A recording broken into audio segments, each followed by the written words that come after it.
nandito tayo ngayon guys, Alexis, dito sa channel ko, Alexis Cyber, Vlogs and Gaming.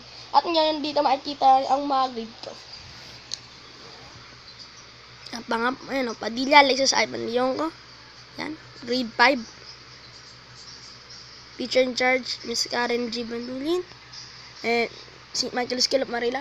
At tingnan natin kung anong ka.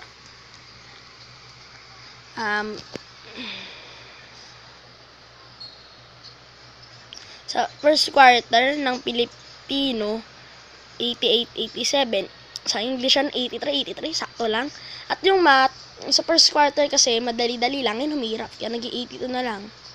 Yung sa science, 84-85, tumaas isa. Arin ng Alipunan, 85-86. Edukasyon sa pagpapakatao, 92-94. Kasi madali lang yan. And technology and live education, TLE, 80, tumaas isa. Yung mapay ko, overall na kagad, 85-87. At na-perfect attendance rin ako kasi tingnan, ayan na. Lahat, 0, tas lahat ako present. Ganyan lang, and thank you sa channel ko. Please subscribe to my channel, like, subscribe, Vlogs and Games. Bye!